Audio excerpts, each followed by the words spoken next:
السلام عليكم ورحمة الله وبركاته. الحمد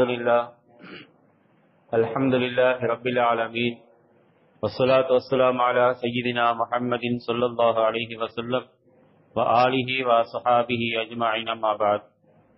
فقد قال الله تعالى في القرآن الكريم وفي القرآن المجيد: فأعوذ بالله من الشيطان الرجيم، بسم الله الرحمن الرحيم. قال ربنا ظلمنا أنفسنا وإن لم تغفر لنا وترحمنا لنكونن من الخاسرين. صدق الله العظيم. سبحانك لا علم لنا إلا ما علمتنا إنك أنت العليم الحكيم. اللهم رب اشرح لي صدري ويسر لي أمري واحلل عقدة من لساني يفقهوا قولي. الصلاة والسلام عليك يا رسول الله، الصلاة والسلام عليك يا حبيب الله، الصلاة والسلام عليك يا رحمة للعالمين صلى الله عليه وسلم. புகழ் அனைத்தும் அல்லாஹ் ஒருவனுக்கே உண்டாகட்டுமாக. இல்லோக சர்தார் பெருமானார் ரசூல் கரீம் ஸல்லல்லாஹு அலைஹி வஸல்லம் அவர்களின் மீதும், அன்னாரின் குடும்பத்தார்கள், வழி தோன்றல்கள், வழியை பின்பற்றியவர்கள், நாதாக்கள், நல்லடியார்கள், குறிப்பாக நம் அனைவர் மீதும் அல்லாஹ்வின் சாந்தியும் சமாதானமும் கருணையும் கிருபையும் என்றென்றும் நின்று நிலவட்டுமாக. ஆமீன். சங்கைக்குரிய அல்லாஹ்வின் நல்லடியார்களே, அருமை சகோதரர்களே, அல்லாஹ்வின் அளப்பெரும் கருணையினால் புனிதமான ஜும்ஆ தினத்திலே, அதிலும் குறிப்பாக சங்கி மிகுந்த மாதங்களில் ஒன்றாக இருக்கக்கூடிய முஹர்ரம் மாதத்திலே நாம் எல்லாம் இருக்கின்றோம். சில நாட்களுக்கு முன்பதாக இந்த முஹர்ரம் மாதத்தின் சிறப்புகளில் ஒன்றாக இருக்கக்கூடிய யௌமுல் ஆஷுரா என்று சொல்லக்கூடிய ஆஷுரா தினத்தை நாம் கலந்து வந்திருக்கின்றோம். அந்த ஆஷுரா தினத்தில் நடைபெற்ற பல்வேறு வரலாற்று நிகழ்ச்சிகள் நம் வாழ்க்கையில் நிறைய பாடங்களையும் படிப்பினைகளையும் கற்றுத் தருகின்றது. அது சம்பந்தமான சில செய்திகளை நாம் இன்று பார்க்க போகின்றோம். அந்த ஆஷுரா தினம், முஹர்ரம் மாதம் பிறை 10ஆம் நாள் யௌமுல் ஆஷுரா என்று சொல்லக்கூடிய ஆஷுரா தினம் இருக்கின்றது. அது நம்முடைய வாழ்க்கையில நிறைய பாடங்களை கற்றுத் தருகின்றது. காரணம், அன்றைய தினத்தில் இந்த உலகத்தில் அகிலத்திலே நிறைய அற்புதங்கள் நடைபெற்றும் இருக்கின்றது. பல்வேறு விதமான நிகழ்வுகளை அல்லாஹ் நடத்தி காட்டியிருக்கின்றார். அல்லாஹ் எதையெல்லாம் தன்னுடைய அற்புதமாக, தன்னுடைய சக்தியாக, குதிரத்தாக இந்த உலகத்தில் நடத்தி காட்டினானோ அந்த நிகழ்வுகளிலிருந்து நாம் நிறைய பாடங்களை, படிப்பினைகளை, நம்முடைய வாழ்க்கையை சீர்பெறுவதற்குரிய வழிகளை நாம் பெற வேண்டிய அவசியமும் கட்டாயமும் அல்லாஹ் நமக்கு கற்றுத் தருகின்றார். அந்த வரிசையை பார்க்கும் பொழுது சங்கைக்குரியவர்களே, ஆஷுரா தினத்திலே தான் நபி நூஹ் அலைஹிஸ்ஸலாம் அவர்களும் இன்னும் அவர்களை போன்ற சில நபிமார்களுடைய சமுதாயத்தை அல்லாஹ் இந்த உலகத்தில் சில தண்டனைகளை கொடுத்து அல்லாஹ் அளித்தார். காரணம், அவர்கள் அதிகமான பாவங்களை, குற்றங்களை செய்யக்கூடியவர்களாகவும் இருந்தார்கள். அந்த குற்றங்களை செய்யக்கூடாது என்று தடுப்பதற்காகவும் அவர்களை பரிசுத்தப்படுத்துவதற்காகவும் இந்த இஸ்லாமிய மார்க்கத்தை கொண்டு வந்த நபி நூஹ் அலைஹிஸ்ஸலாம் அவர்களை கேலி கிண்டல் பரிகாசம் செய்து அவர்களை துன்புறுத்த ஆரம்பித்தார்கள். இறை தூதர்களை, நபிமார்களை, ரசூல்மார்களை அந்த சமுதாயத்து மக்கள் பல்வேறு விதமான தொல்லைகளையும், துன்பங்களையும், துயரங்களையும் அவர்களுக்கு கொடுக்க ஆரம்பித்தார்கள். அந்த நேரத்திலே அல்லாஹ்விடத்திலே அவர்கள் துஆ செய்தார்கள். நபி நூஹ் அலைஹிஸ்ஸலாம் அவர்கள் அந்த சமுதாயத்து மக்களுக்காக, அவர்களுக்கு எதிராக இஸ்லாமிய மார்க்கத்தை ஏற்றுக்கொள்ளாமல் அவர்களுக்கு பல்வேறு விதமான துன்பங்களை கொடுத்து கேலி கிண்டல் பரிகாசம் செய்த அந்த மக்களுக்கு எதிராக நபி நூஹ் அலைஹிஸ்ஸலாம் அவர்கள் துஆ செய்தார்கள். அல்லாஹ் அவர்களை துஆவை ஏற்றுக்கொண்டான். வரலாறு நீண்ட வரலாறு இருந்தாலும் குர்ஆனிலே அல்லாஹ் மிக சுருக்கமாக, அற்புதமாக நமக்கு சொல்லிக் கொடுப்பான். நபி நூஹ் அலைஹிஸ்ஸலாம் அவர்களுடைய காலத்திலே வெள்ள பிரளயம் ஏற்பட்டது. அதற்குரிய அடையாளங்களையும் அல்லாஹ் சொல்லிக் கொடுத்தான். கப்பல் கட்டும்படி நபி நூஹ் அலைஹிஸ்ஸலாம் அவர்களுக்கு அல்லாஹ் உத்தரவிட்டான். பல நாட்கள் கப்பலை கட்டினார்கள். நபி நூஹ் அலைஹிஸ்ஸலாம் அவர்கள் எல்லோரும் அதையும் கேலி கிண்டல் பரிகாசம் செய்தார்கள். தண்ணியே இல்லாத இடத்திலே கப்பல் கட்டுகின்றார், இவர் வடிகட்டிய முட்டாளாக இருக்கின்றார். தண்ணி இல்லாத இடத்திலே கப்பலை கட்டி என்ன பிரயோஜனம்? இவர் கப்பலை கட்டுகின்றார், தேவையில்லாத வேலையை அவர் செய்து கொண்டிருக்கின்றார் என்பதாக நபி நூஹ் அலைஹிஸ்ஸலாம் அவர்களை கேலி கிண்டல் பரிகாசம் செய்ததோடு மட்டுமில்லாமல் அவர்களுக்கு பல்வேறு விதமான துன்பங்களையும் அவர்கள் தொல்லைகளையும் கொடுத்தார்கள். அது முத்தி போய் அதற்கு பிறகு அவர்களுக்கு எதிராகத்தான் நபி நூஹ் அலைஹிஸ்ஸலாம் அவர்கள் துஆ செய்தார்கள். அல்லாஹ் வெள்ள பிரளயத்தை ஏற்படுத்தினான், வானம் பொழிந்தது, பூமியிலிருந்து நீருட்டு பீரிட்டு வந்தது, இரண்டு புறத்திலும் அல்லாஹ் தண்ணீரை பொங்கி ஓடச் செய்தான், பூமி முழுக்க வெள்ள பிரளயமாக மாறியது. அது வடிவதற்குரிய உறிஞ்சுவதற்குரிய நிலையை இல்லாமல் மண்ணை அல்லாஹ் கெட்டியாக ஆக்கிவிட்டான். குர்ஆனிலேயும் ஹதீஸிலேயும் நான் பார்க்க முடியும். பொதுவாக ஒரு இடத்திலே மண் போன்ற பகுதியிலே தண்ணீரை ஊற்றினால் அது உடனே உறிஞ்சு கொள்ளும். ஆனால் அல்லாஹ் ரப்பல் ஆலமீன் தன்னுடைய தண்டனையை தருவதற்கு தயாரான நேரத்திலே உலகத்திலே எந்த இடத்திலும் தண்ணீரை உறிஞ்ச கூடாது என்று பூமிக்கு அல்லாஹ் உத்தரவிட்டான் என்று ஹதீஸிலே நான் பார்க்கின்றோம். கண்மணி நாயகம் ஸல்லல்லாஹு அலைஹி வஸல்லம் அவர்கள் சொல்லிக் கொடுப்பார்கள். தண்ணீரை பூமி உறிஞ்சவில்லை, மழை நிற்கவில்லை, வானம் பொழிகின்றது, பொத்துக்கொண்டு ஊத்துகின்றது, பூமி முழுக்க வெள்ளமாக மாறுகின்றது, தண்ணீரிலே கப்பல் மிதக்க ஆரம்பிக்கின்றது. அதிலே சில சட்டங்களை போட்டு சில ஷர்த்துகளை நிபந்தனைகளை வைத்து யாரெல்லாம் நபி நூஹ் அலைஹிஸ்ஸலாம் அவர்களை கொண்டு ஈமான் கொண்டார்களோ அவர்களை அல்லாஹ் ஏற்றுக்கொள்ளும்படி அல்லாஹ் உத்தரவிட்டார். உலகத்திலே அல்லாஹ்வுடைய பிற படைப்புகளாக இருக்கக்கூடிய ஜீவராசிகள், உயிருள்ள ஜீவராசிகள் ஒவ்வொன்றிலையும் ஒரு ஜோடியை அல்லாஹ் அதிலே ஏற்றிக்கொள்ள செய்தார். பல நாட்கள் உலகத்தையே அந்த கப்பல் சுற்றி வந்தது. கடைசியாக நபி நூஹ் அலைஹிஸ்ஸலாம் அவர்கள் துஆ செய்து கொண்டே இருந்தார்கள். அல்லாஹ்விடத்திலே அதிகமாக துஆ செய்தார்கள். ரப்பி இன்னி ஸலம்து நஃப்ஸி ஃபக்ஃபிர்லி ஃபக்ஃபிர் என்பதாக நபி நூஹ் அலைஹிஸ்ஸலாம் அவர்கள், யா அல்லாஹ் நான் தவறு செய்து விட்டேன், இந்த மக்களை அழிப்பதற்காக நான் அவர்களுக்கு எதிராக நான் துஆ செய்து விட்டேன், என்னை மன்னித்து விடு என்பதாக அவர்கள் துஆ செய்ய ஆரம்பிக்கும் பொழுது அல்லாஹ் அவர்களுடைய துஆவை ஏற்றுக்கொண்டார். அதையும் அல்லாஹ் பொருந்திக் கொண்டு தண்ணீரை வட்டச் செய்து ஜூது மலையிலே அந்த கப்பலை தரத்தட்ட செய்தான். சங்கைக்குரியவர்களே, அவர்களுடைய கப்பல் தரையை தட்டி அவர்கள் பூமியில மீண்டும் இறங்கிய நாளும் ஆஷுரா தினம்தான் என்பதை நாம் கவனத்தில் கொள்ள வேண்டும். அல்லாஹ் தன்னுடைய மார்க்கத்தை ஏற்றுக்கொள்ளாமல் யாரெல்லாம் தன்னுடைய இறை தூதர்களை துன்புறுத்துகின்றார்களோ அவர்களை பல்வேறு விதமான தண்டனைகளை கொடுப்பார் என்பதிலும் நாம் கவனம் வைக்க வேண்டும். எனவே நபி நூஹ் அலைஹிஸ்ஸலாம் அவர்கள் அந்த வெள்ளத்திலிருந்து தங்களை பாதுகாப்பதற்காக அல்லாஹ்விடத்திலே துஆ செய்தார்கள். இதிலிருந்து நாம் பெற வேண்டிய படிப்பு என்ன? உலகத்திலே ஏற்படக்கூடிய அழிவுகள் ஏதாவது வந்தால், ஆபத்துகள், துன்பங்கள், துயரங்கள், வெள்ளங்கள் ஏற்பட்டால் அதிலிருந்து நாம் பாதுகாப்பு பெறுவதற்காக அல்லாஹ்விடத்திலே துஆ செய்ய வேண்டும் என்ற அழகான பாடத்தை நபி நூஹ் அலைஹிஸ்ஸலாம் அவர்கள் மூலியமாக அல்லாஹ் நமக்கு கற்றுத் தருகின்றார். இன்னும் நபி நூஹ் அலைஹிஸ்ஸலாம் அவர்கள் ரப்பிக்ஃபிர்லி வலிவாலிதைய வலிமன் தகல பைத்திய முஃமினோ வலில் முஃமினீன வல் முஃமினாத், உலகத்தில் இருக்கக்கூடிய எல்லா முஃமின்களுக்கும் யா அல்லாஹ் அவர்களுடைய பாவங்களை எல்லாம் மன்னித்து என்னுடைய பெற்றோருடைய குற்றம் குறைகளை மன்னித்து எங்களை நீ பொருந்திக் கொள்வாயாக என்று நபி நூஹ் அலைஹிஸ்ஸலாம் அவர்கள் துஆ செய்தார்கள். அல்லாஹ் அவர்களுடைய துஆவை ஏற்றுக்கொண்டார் என்று குர்ஆன் நமக்கு வழிகாட்டுகின்றது.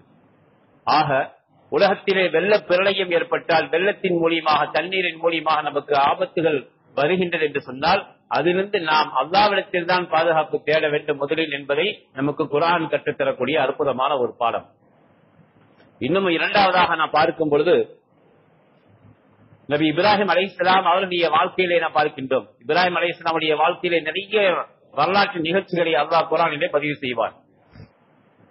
நபி இப்ராஹிம் அலைஹிஸ்ஸலாம் அவர்கள் இஸ்லாமிய மார்க்கத்தை நம்மை படைத்த ரப்பு ஒருத்தன் இருக்கின்றான், நாம் இறைவன் அல்ல, நமக்கும் மேலே நம்மை படைத்தவன் இறைவன் ஒருவன் இருக்கின்றான், நாம் சாதாரணமான மனிதர்கள் என்பதை இந்த இஸ்லாமிய மார்க்கத்தையும் வஹதானியத் என்று சொல்லக்கூடிய அல்லாஹ் ஒருவன் இருக்கின்றான் என்பதை சொல்லுவதற்காக நம்ரூத் மன்னன் இடத்திலே அல்லாஹ் அனுப்பி வைத்தான் இஸ்லாமிய மார்க்கத்தை எடுத்துச் சொல்வதற்காக.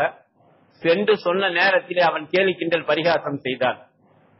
உன்னுடைய இறைவன் என்ன செய்வான், உன்னை படைத்த ரப்பு என்ன செய்வான்?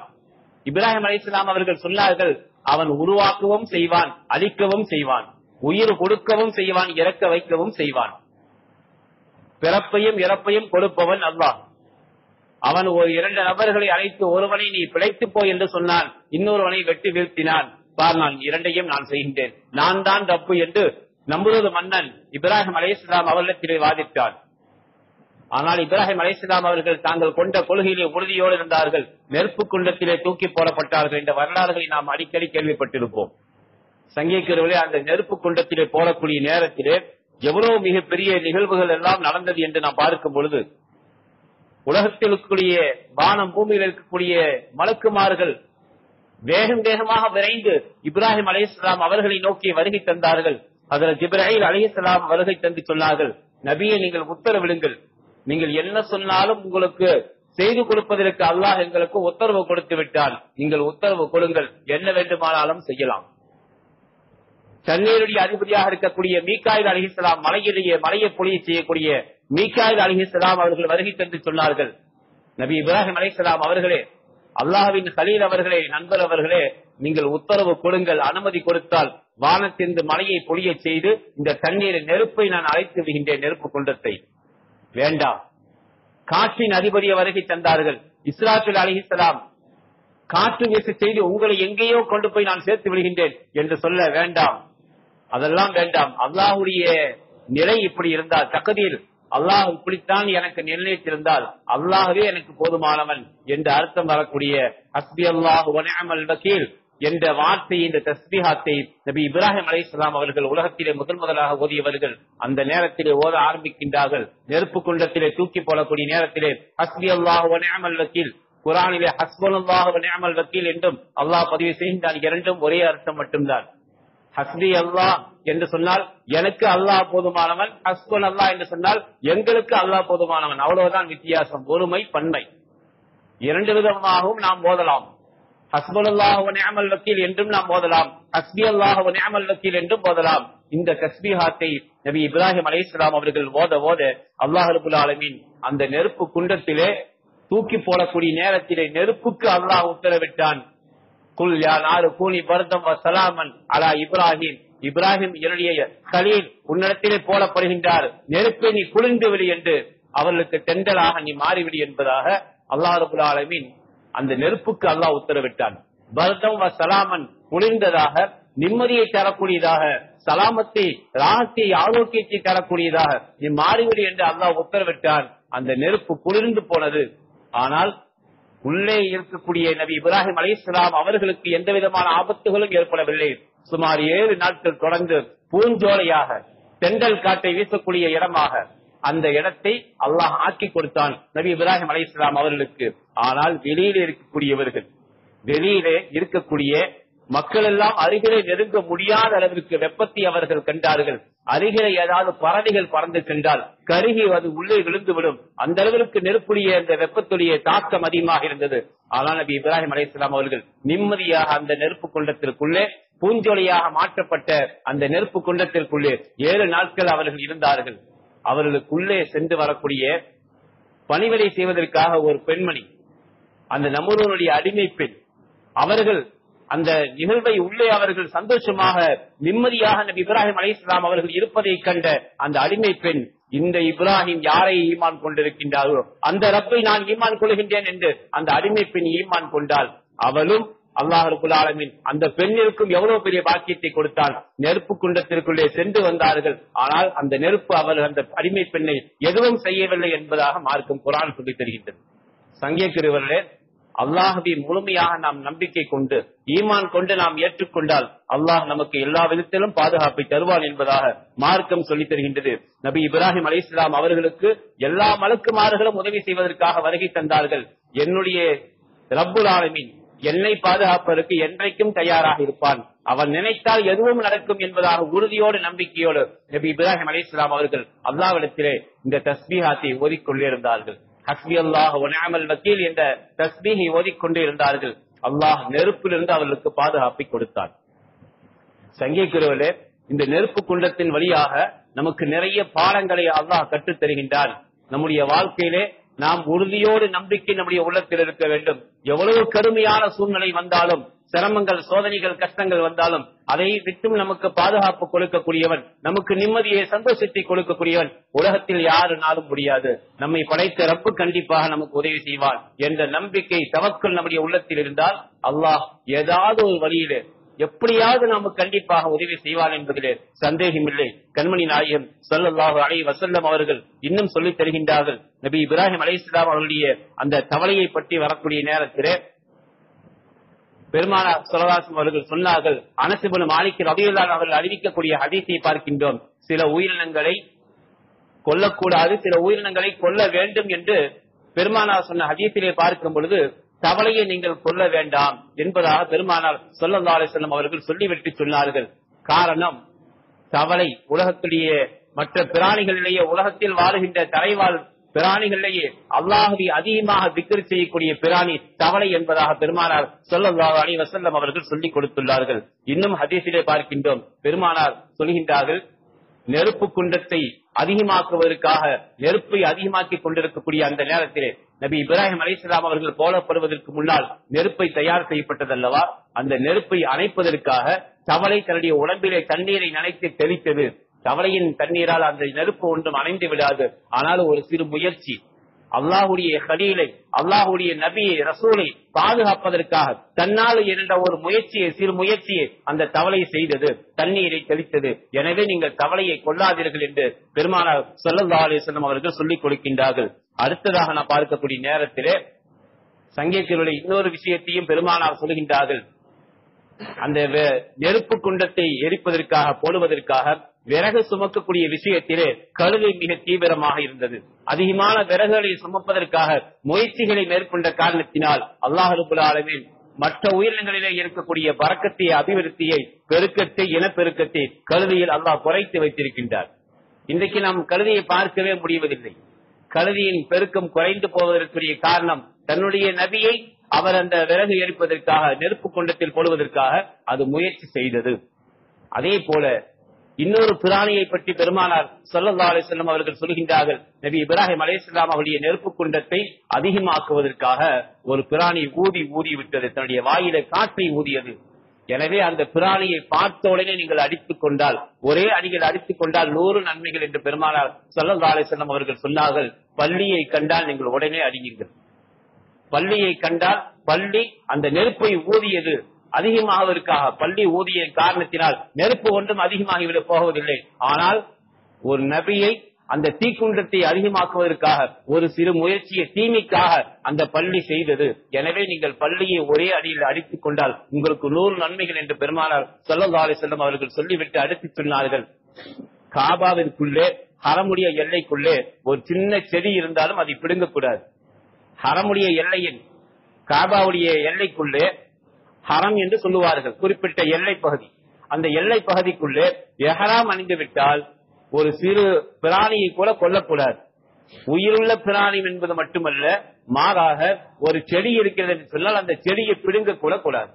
அந்த செடியை நாம் பிடுங்கி விட்டால் அதற்கு ஒரு ஆடு குற்ற பரிகாரம், ஹதி என்று சொல்லக்கூடிய குற்ற பரிகாரம் கொடுத்தால்தான் நம்முடைய ஹஜ் உம்ராக்கள் ஏற்றுக்கொள்ளப்படும். இல்லை என்று சொன்னால் அது பெரும் குற்றம். குர்ஆனிலே கூட அல்லாஹ் வரிசையாக சொல்லிக் கொண்டே வருவான்.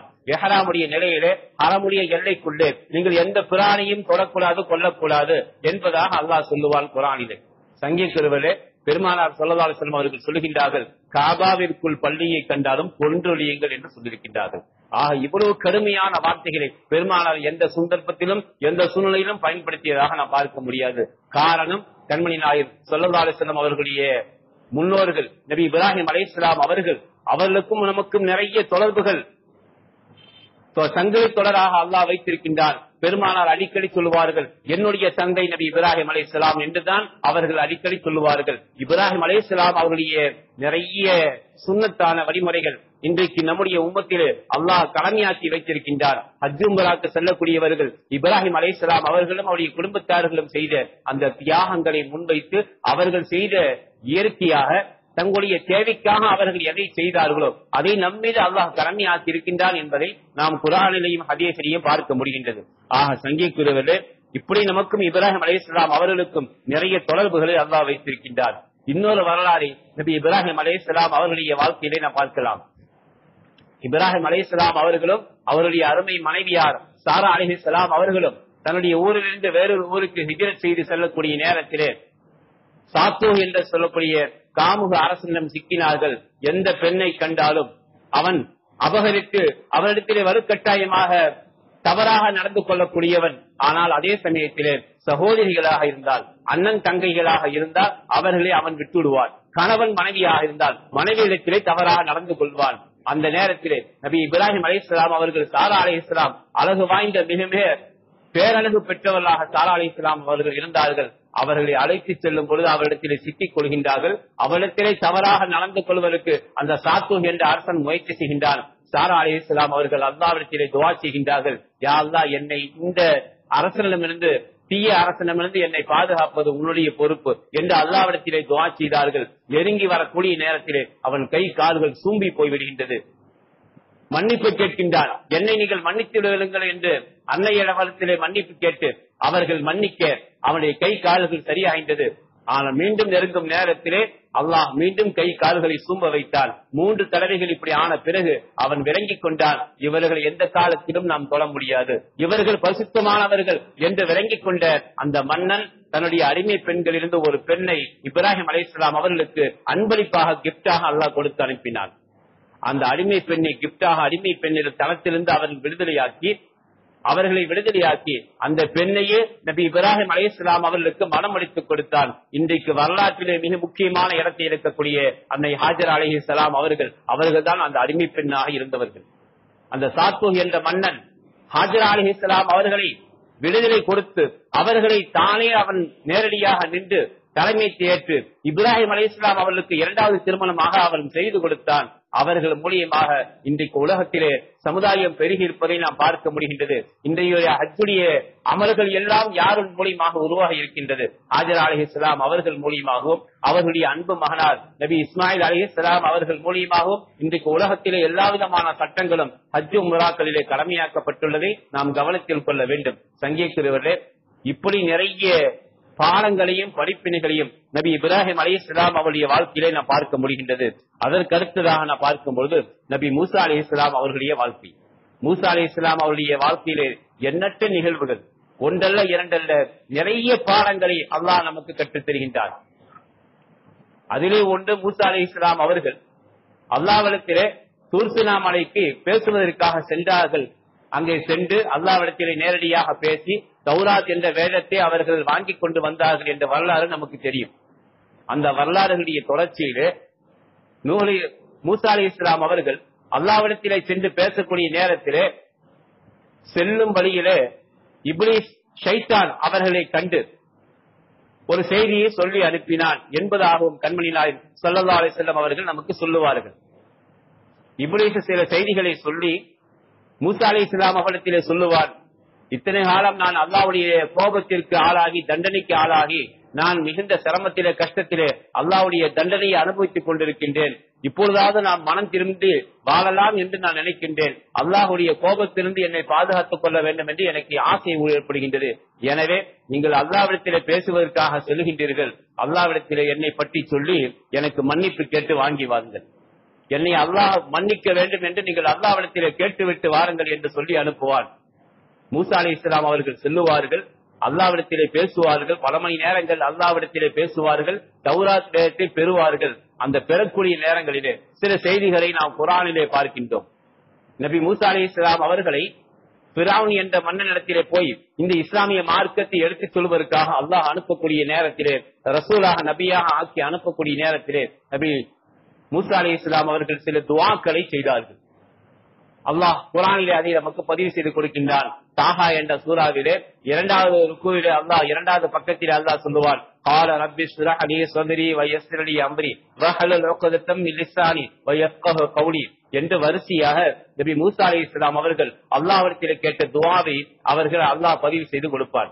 அவர்கள் அல்லாஹ்விடத்திலே கேட்பார்கள், யா அல்லாஹ், சிறு வயதிலே சின்னஞ்சிறு குழந்தையாக நான் இருக்கும் பொழுது நீ எனக்கு அறிவை கொடுத்திருந்தாய். ஆனால் ஃபிரௌன் என்னை சோதிப்பதற்காக நெருப்பு கங்கையும் சர்க்கரை கட்டிகளையும் அல்லாஹ் வைத்தான்.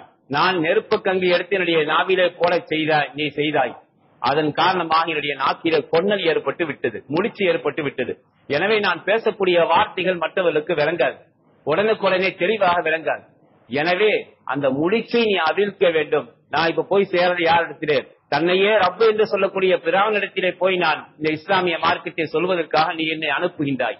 இந்த நேரத்திலே நீ எப்படி செய்ய வேண்டும்? எனக்கு சில உதவிகளை, துஆக்களை நீ கபூலாக்கி தர வேண்டும் என்பதாகத்தான் மூசா அலைஹிஸ்ஸலாம் அவர்கள் துஆ செய்கின்றார்கள்.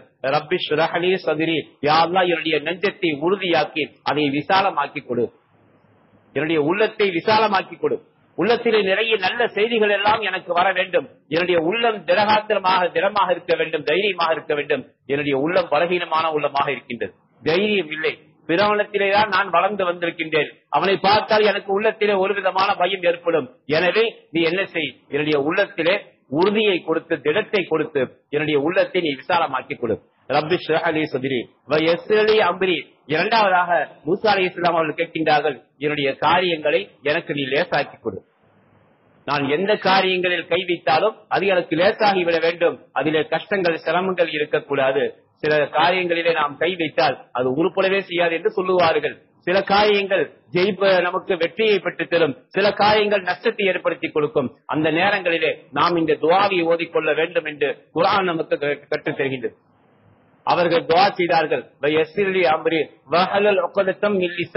என்னுடைய நாட்டிலே இருக்கக்கூடிய அந்த முடிச்சு, கொன்னல் முடிச்சை யா அல்லாஹ் அவிழ்த்து என்னுடைய வார்த்தைகளை மற்றவர்கள் விளங்க வைப்பாயாக என்பதாக துஆ செய்தார்கள்.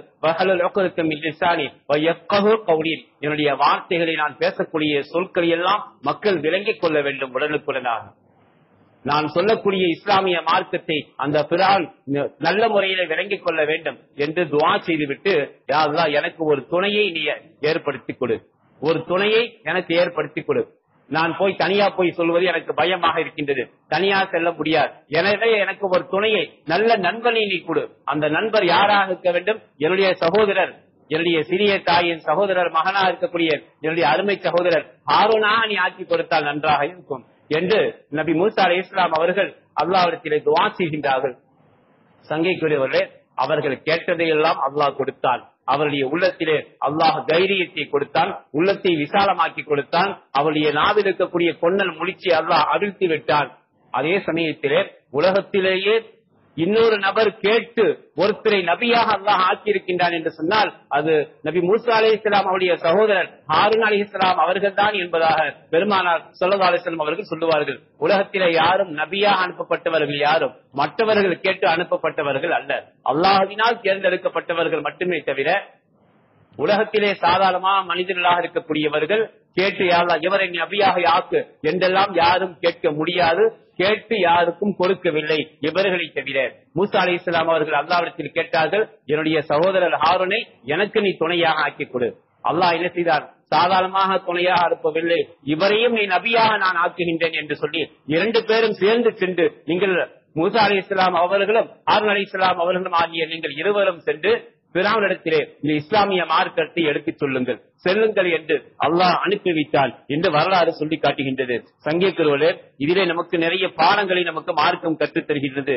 எந்த அளவிற்கு என்று சொன்னால், உலகத்திலே நம்முடைய வார்த்தைகள் மற்றவர்களுக்கு விளங்கக்கூடிய விதத்தில் இருக்க வேண்டும்.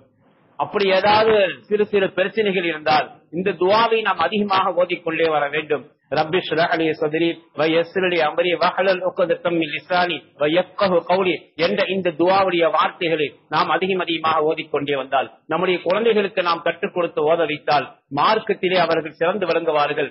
மார்க்கத்திலேயே கல்வியை அவர்கள் முழுமையாக கற்றுத் தருவதற்குரிய நம்முடைய வார்த்தைகளை பிறர்கள் விளங்கிக் கொள்வதற்கும் மார்க்கத்துடைய விஷயங்கள் எல்லாம் நம்முடைய உள்ளத்திலே அதை ஏற்றுக்கொள்ளக்கூடிய பக்குவமும் திடகாத்திரமும் தைரியமும் நமக்கு ஏற்படும் என்பதில் எந்த விதமான சந்தேகமும் கிடையாது. அதே சமயத்தில் இன்னொரு பாடத்தையும் இது நமக்கு கற்றுத் தருகின்றது. நல்ல நண்பர்களை நாம் தேர்ந்தெடுக்க வேண்டும். நல்ல நண்பர்களை தேர்ந்தெடுப்பது நபிமார்களின் மிகப்பெரிய சுன்னத்தாக வழிமுறையாக இருக்கின்றது.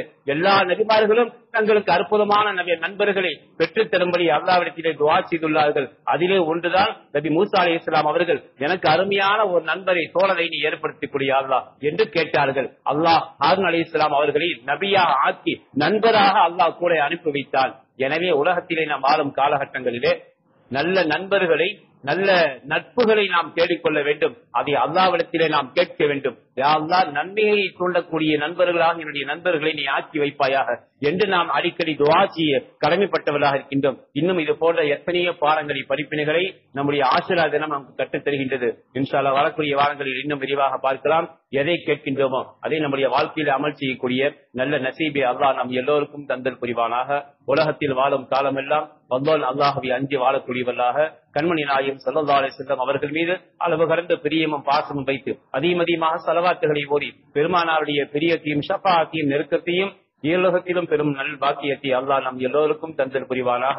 உலகத்தில் வாழும் காலம் எல்லாம் உடல் ஆபியத்தோடு ஆரோக்கியத்தோடு நிம்மதியாக சந்தோஷமாக உறவுகளையும் அனாதிகளையும் பெற்றோர்களையும் அரவணைத்தவல்லாக ஆதரித்தவல்லாக வாழ்ந்து மரணிக்கும் பாக்கியத்தையும் மரணிக்கும் நேரத்தில் கலிமா தய்யிபா லா இலாஹ இல்லல்லாஹ் முஹம்மது ரசூலுல்லாஹ் என்ற திருக்கலிமாவை கூறிய வண்ணம் நம்முடைய சக்கராத்துடைய வேதனைகள் லேசாக்கப்பட்ட நிலையில் அல்லாஹுடைய அவனுடைய ரசூலுடைய பொருத்தத்தையும் நெருக்கத்தையும் பெற்ற நிலையில் ரூஹு பெரிய பாக்கியத்தை அல்லாஹ் நம் எல்லோருக்கும் தந்தல் புரிவானாக.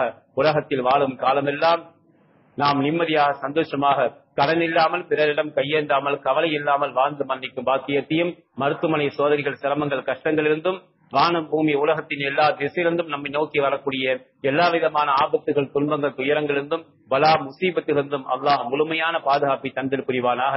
எதிரிகளின் சூழ்ச்சிகளிலிருந்தும் முழுமையான பாதுகாப்பை அல்லாஹ் நம் எல்லோருக்கும் தந்தல் புரிவானாக. காபாவை கண்ணால கண்டு ரசிக்கும் பாக்கியத்தையும் கண்மணி நாயகம் ஸல்லல்லாஹு அலைஹி வஸல்லம் அவருடைய ரௌதாவை ஜியாரத் செய்யும் பாக்கியத்தையும் அல்லாஹ் நம் எல்லோருக்கும் முழுமையாக மீண்டும் மீண்டும் நசீபாக்கி தந்தல் புரிவானாக. எதை கேட்டோமோ அதை நம்முடைய வாழ்க்கையிலே முழுமையாக செயல்படுத்தக்கூடிய நல்ல நசீபை தந்தல் புரிவானாக. வாஹிர் தவானா அனில் ஹம்துலில்லாஹி ரப்பில் ஆலமீன். அஸ்ஸலாமு அலைக்கும் வரஹ்மத்துல்லாஹி வபரகாத்துஹு.